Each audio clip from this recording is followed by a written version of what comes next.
When my best friend Mike asked me to help his dad with some renovation work on his house, I never expected it to change my life forever. But as I worked side by side with David, his quiet strength and kind eyes drew me in a way I could not ignore. This help was supposed to be simple, but it led to a love that tested every boundary I knew. I had known Mike since college in Chicago, where we bonded over late-night study sessions and weekend basketball games. He was the brother I never had, always there with a laugh or a ride when I needed one. So when he called me one rainy afternoon last spring, saying his dad David had just gone through a tough divorce and needed help fixing up the old family home in the suburbs, I did not hesitate. Sure, I said, I can swing by after work tomorrow. Mike sighed with relief. Thanks, man. Dad has been struggling since Mom left and the house is falling apart. I owe you one. The next day, I drove out to the quiet neighborhood on the outskirts of the city where the houses sat on large lots with tall trees lining the streets. David greeted me at the door, a tall man in his late 40s with salt and pepper hair and a warm smile that reached his blue eyes. He was wearing a simple t-shirt and jeans, looking fit for his age from years of manual labor in his construction business. Come on in, Alex, he said, shaking my hand firmly. Mike has told me a lot about you. Glad you could help. I felt an odd flutter in my chest but brushed it off as nerves about the work. We started with the living room, tearing out old carpet and patching walls. David was patient, showing me how to use the tools and explaining the plans. As the hours passed, we talked about everything from sports to city life. He shared stories about raising Mike alone after his wife left years ago, and how the divorce had been the final blow after years of growing apart. I told him about my job in marketing, my small apartment downtown, and my dreams of starting my own firm one day. You have got a good head on your shoulders, he said, clapping me on the back. Not many young guys your age would give up their weekend like this. By the end of the day, we had made good progress, and David insisted on ordering pizza. We sat on the porch as the sun set, sharing slices and beers. The conversation turned personal. David admitted he had felt lonely for years, hiding parts of himself to keep the family stable. I opened up about my own struggles with relationships, never finding someone who understood my quiet side. There was a moment when our eyes met and I felt something shift, a connection that was more than friendly. But I pushed it down, reminding myself this was Mike's dad and I was just helping out. Over the next few weeks, I returned almost daily. The work grew more involved, painting kitchen cabinets, installing new lighting, and even helping with some electrical fixes under David's guidance. Each visit brought more talks, deeper stories. David told me about his youth in a small town in Illinois where being different was not accepted and how he had married young to fit in. I shared my coming-out story to my conservative parents and the strain it had caused. He listened without judgment, his presence comforting in a way I had never experienced.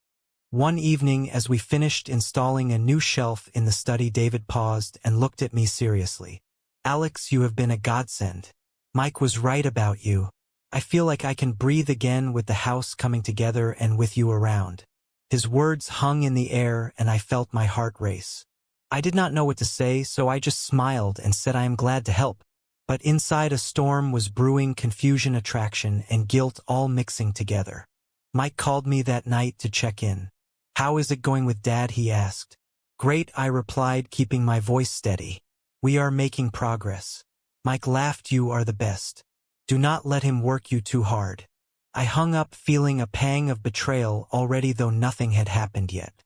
Little did I know this was just the beginning of the emotional turmoil that would test friendships, family, and my own sense of right and wrong. As the project continued, I found myself looking forward to the visits more than I cared to admit. David and I developed a routine: coffee in the morning, work till lunch, then more work with breaks for deep conversations. He opened up about his regrets in life, how he had suppressed his true feelings for decades to maintain appearances. I realized I was drawn to his vulnerability, his strength in facing life's hardships. The air between us grew charged with unspoken words, lingering glances, and accidental touches while handing tools. One afternoon, while painting the hallway, a drop of paint fell on my shirt, and David reached over to wipe it off, his fingers brushing my arm. The touch sent electricity through me, and I froze. He pulled back quickly. Sorry about that, he muttered.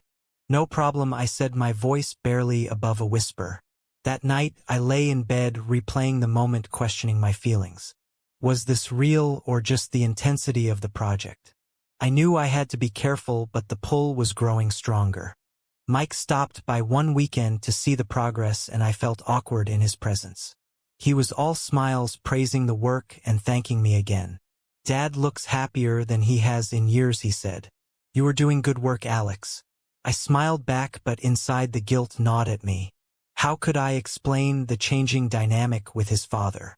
As Mike left, David and I shared a look that said we both knew things were shifting, but neither was ready to address it.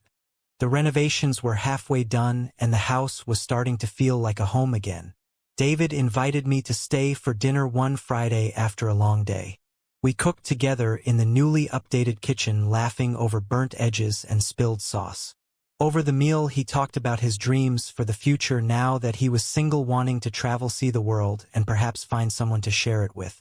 I told him about my own loneliness in the city, how friends came and went but real connection was rare. The conversation flowed easily, and for the first time I felt seen, truly seen. As I drove home that night, the city lights blurring past, I admitted to myself that my feelings for David were real and deep. But what did that mean for Mike, for my friendship, for the moral lines I was crossing? The conflict tore at me, keeping me awake. I knew I had to decide soon whether to pull back or risk everything for this unexpected connection. The story was unfolding with no easy answers, and the price was already starting to show in my restless nights and divided loyalties. The following week brought more challenges as we tackled the master bedroom. David wanted to update it completely, removing reminders of his past marriage. We spent hours clearing out old furniture and discussing new layouts. During one break, he showed me old photo albums from Mike's childhood. There were pictures of family vacations, happier times before everything fell apart. He pointed to one photo of himself as a younger man, looking carefree. "I was so lost back then," he said, "pretending to be someone I was not." I nodded, understanding the weight of his words. Our talks grew more intimate. David confessed that he had questioned his sexuality for years, but buried it under work and family obligations. In a conservative community like ours, it was not something you discussed openly. I shared my experiences with dating in the city, the apps, the fleeting encounters that left me emptier. He listened intently, his eyes full of empathy. "You are brave, Alex," he said. "I wish I had your courage earlier in life." One day, while lifting a heavy dresser, I strained my back, and David insisted on helping me with a heating pad and some pain relievers. He sat with me on the couch, rubbing my shoulder gently to ease the muscle. The closeness was intoxicating, his scent, a mix of soap and aftershave, filling the air. I turned to thank him, and our faces were inches apart. Time seemed to stop. He pulled away first, clearing his throat. "You should rest," he said. But his voice was husky, and I knew he felt it too. The internal conflict intensified. I was falling for my best friend's father, a man 20 years older who was still figuring out his own identity. The age gap, the family ties, the potential fallout all weighed on me. What would Mike think if he knew? What would my own family say? They were already distant after my coming out. Society's prejudices loomed large in my mind, the stares, the judgments, the labels. Yet the connection with David felt authentic, deeper than anything I had known. Mike invited me out for drinks that Friday to catch up. We met at our favorite bar downtown. He was in good spirits, talking about his new job and a girl he was seeing. Then he asked about his dad. "How is he really doing, Alex?" he said. "He seems different lately, more upbeat." I hesitated, choosing my words carefully. "He is doing well, the house is coming along." Mike nodded. "Good. I worry about him being alone. You are a true friend for helping like this." His praise stung like a knife. I forced a smile, feeling the betrayal grow. Back at the house the next day, David sensed my mood. "Everything okay?" he asked while we sanded floors. I nodded, but he pushed gently. "You can talk to me, Alex." I opened up about the guilt, the fear of hurting Mike. David sighed. "I feel it too. This is complicated. But being around you makes me feel alive again." We talked for hours, weighing the risks, the possible pain. He shared his own moral dilemma about pursuing happiness at the potential cost to his relationship with Mike. The discussion was raw, honest, and brought us closer emotionally.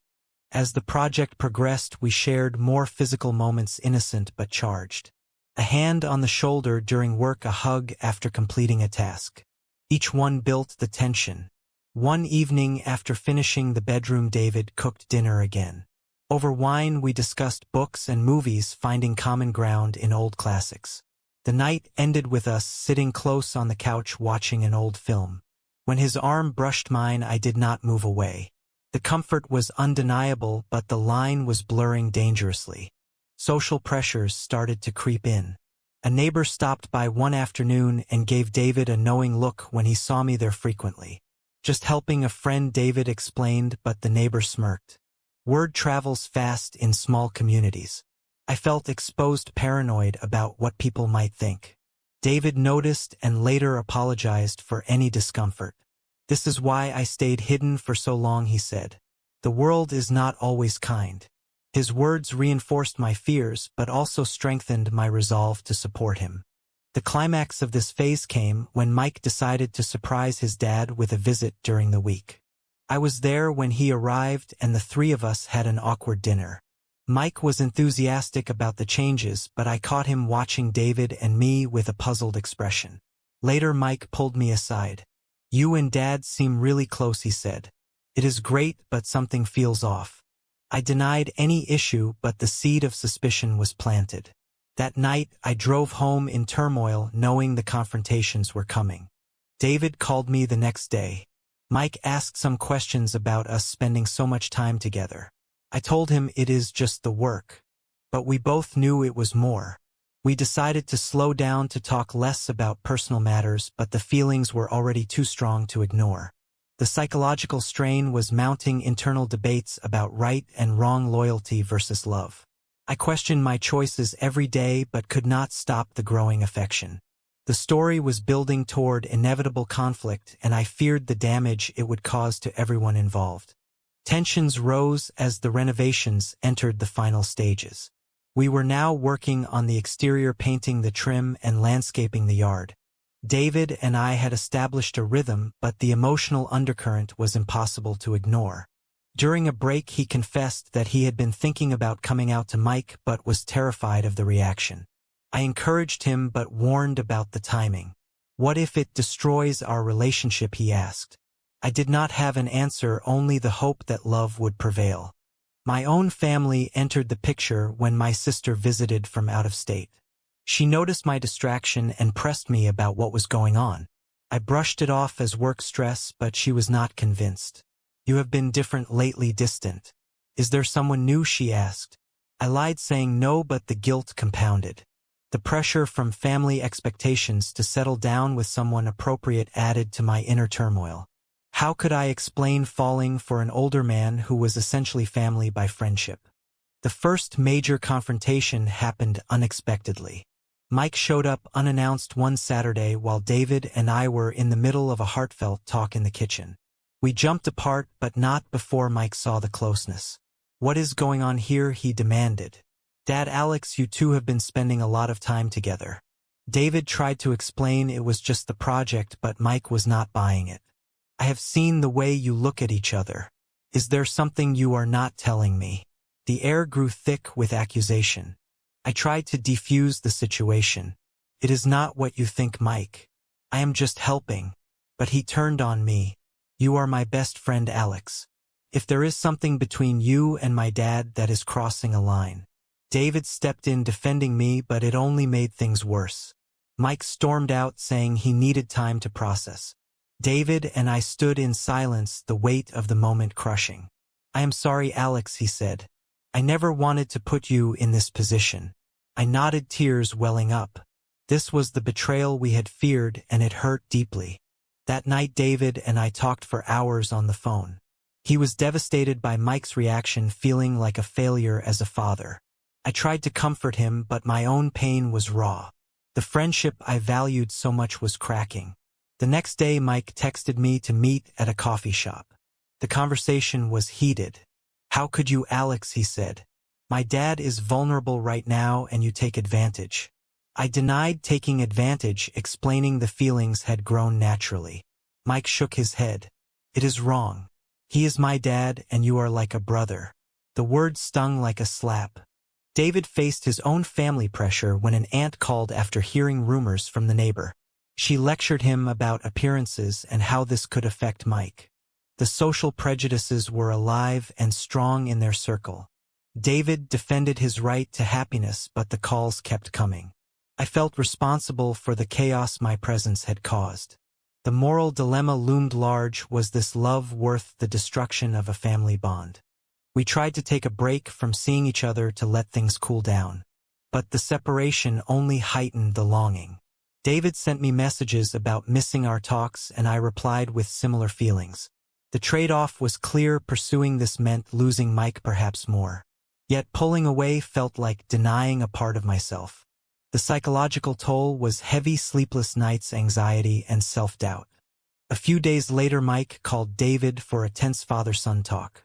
From what David told me, Mike demanded to know the truth. David admitted the emotional connection but downplayed the romance to protect me. Mike was furious, accusing David of confusing gratitude with love. The argument ended with Mike saying he could not support this and might need space. David was heartbroken, sharing the details with me in tears. I held him virtually through the phone, promising we would figure it out. The awakening started here as I realized the cost was higher than expected. My actions had ripple effects, hurting people I cared about. Yet the love for David felt real, a chance for both of us to live authentically. The decisions ahead were controversial: stay and fight or walk away to preserve peace. The story was reaching a boiling point with no clear winner, only painful choices. The fallout spread beyond Mike. Word reached my workplace when a mutual friend mentioned the rumors. Colleagues started giving me odd looks, and my boss even pulled me aside for a chat about maintaining professionalism. The social stigma was real in our professional circles, where gossip traveled fast. I felt isolated, defending my private life while trying to focus on tasks. The pressure mounted as deadlines loomed and my performance slipped. David was dealing with his own battles. His construction business partners heard about the family drama, and one confronted him about stability. In a conservative industry, image mattered. David stood his ground, but the stress showed in his calls to me. We met secretly at a park one evening to talk. The risk of being seen added tension, but the need to connect was stronger. He held my hand for the first time, saying, "I do not want to lose you, but I do not know how to fix this." I squeezed back, feeling the same conflict. Mike organized a family meeting, including his mother, who flew in from her new home in California. The gathering was intense, with accusations flying. His mother blamed David for the divorce and now this new complication. Mike sided with her, saying the age difference and the betrayal were too much. David tried to explain his feelings but was shouted down. I was not invited, but David recounted every painful detail. The rejection from family cut deep, and he questioned if it was worth it. I faced my own family confrontation when my parents visited unexpectedly. They had heard from my sister about my distraction. Over dinner, they pressed for details. "Is there someone special?" they asked. I hesitated, then admitted I was seeing an older man. Their reaction was shock and disappointment. My father said it was not natural, the age gap, the complications. My mother worried about my future stability. The conversation ended in tears, with them urging me to end it. The family pressure was overwhelming, adding to my internal debate. Betrayal came from an unexpected source. A close colleague who I confided in about the situation leaked it to Mike, thinking it was for the best. Mike confronted me again, this time with anger and hurt. "You told someone before talking to me," he yelled. The trust was broken completely. I apologized, but the damage was done. Our friendship hung by a thread, with Mike saying he could not forgive the secrecy. David and I discussed ending things to minimize the harm. The conversation was agonizing. "Maybe we should stop," he said. "It is destroying too much." I agreed, but the pain was immediate. We spent a final evening together, talking about what could have been the life we dreamed of in quiet moments. Hugs lingered and tears flowed. The sacrifice felt necessary but empty. Walking away, I questioned if this was the right choice or if fighting was braver. The awakening deepened as I reflected on the choices. I had traded friendship for fleeting emotions and now paid the price with isolation. David called days later saying he missed me but understood the need for space. The distance hurt but allowed clarity. Society's views on such relationships were harsh, and I saw the reality of the struggle. Yet a part of me believed love transcended the judgments. Another confrontation occurred when Mike showed up at my apartment. He was calmer but firm. "I love my dad, but this is not right for him or you. Promise me you will stay away." I could not promise but said I would respect his feelings. The meeting ended with a cold handshake, no longer the brotherly hug. The loss of the friendship was a heavy price, one that made me doubt my decisions. As weeks passed, the house renovations were completed remotely through emails. David sent photos of the finished product thanking me again. The professional closure contrasted with the emotional mess. I threw myself into work to cope, but the heart was not in it. The story of sacrifice and loss was teaching me about the true cost of controversial love. Months went by and the initial shock waves settled into a new normal. Mike and I had minimal contact, only occasional texts about mutual friends. David and I maintained radio silence as agreed, but the longing did not fade. I dated casually, trying to move on, but comparisons to David made it impossible. The internal conflict persisted, with nights spent wondering what if. David reached out first with a neutral message about a book we had discussed. The conversation restarted, cautiously evolving into daily check-ins. We avoided meeting, but the emotional bond strengthened through words. He shared updates about his life, traveling alone and starting therapy to process his identity. I told him about a promotion at work and my attempts to date. The talks felt safe yet charged with unresolved feelings. A turning point came when David invited me to a neutral location, a coffee shop far from the suburb. "We met as friends," he said. The reunion was emotional, with hugs and honest talk. He admitted the break helped him clarify his feelings. He was in love with me. I reciprocated but voiced the fears. What about Mike? What about the world? We decided to take it slow, explore carefully without public displays. The decision sparked new confrontations. Mike found out about the meeting through a mutual acquaintance and called in rage. "You broke your word," he accused. The betrayal cut both ways. As I explained, it was not romantic, but he did not believe. David intervened, calling Mike to mediate, but the call ended in argument. The cycle of pain continued, testing our resolve. Family pressure intensified when my parents learned of the renewed contact. They issued an ultimatum: attend family counseling or risk further distance. I went to sessions discussing the relationship and the conflicts. The counselor helped me see the moral gray areas. Love was not black and white. But my parents remained unconvinced, urging me to choose stability over this complicated love. David faced similar issues with his extended family. A cousin confronted him at a gathering about rumors. The discussion was heated, with David defending his choices for the first time publicly. The courage was inspiring, but the fallout included strained family ties. He paid the price with loneliness but gained a sense of authenticity. We navigated the relationship quietly, meeting in private, sharing dreams and fears. The romantic moments were simple walks in parks, dinners at home.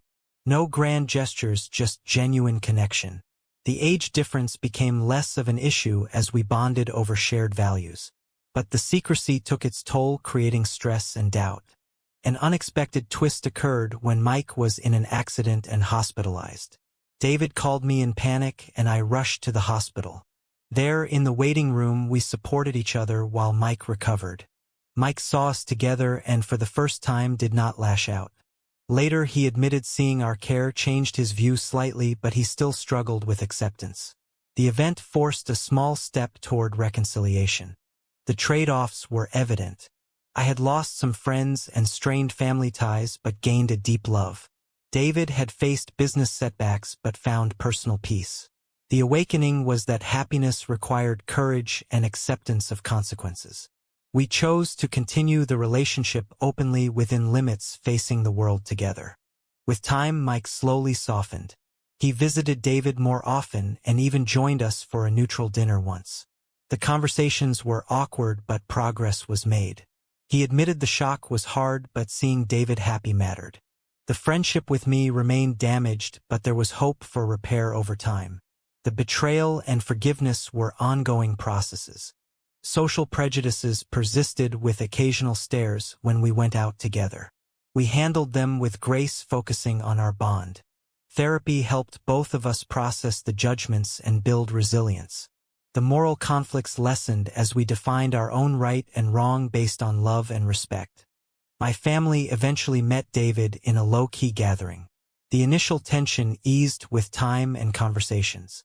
They saw the genuine care and began to accept, though not fully embrace. The pressure eased, allowing space for healing.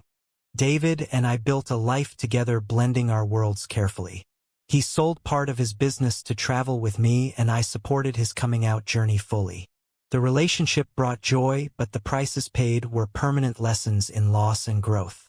The experiences taught me about the complexity of human emotions, the strength required for controversial choices, and the value of authenticity. We faced ongoing challenges, but the love endured. True or false? Pursuing a love that causes family pain and betrayal is never justified, no matter the personal fulfillment it brings.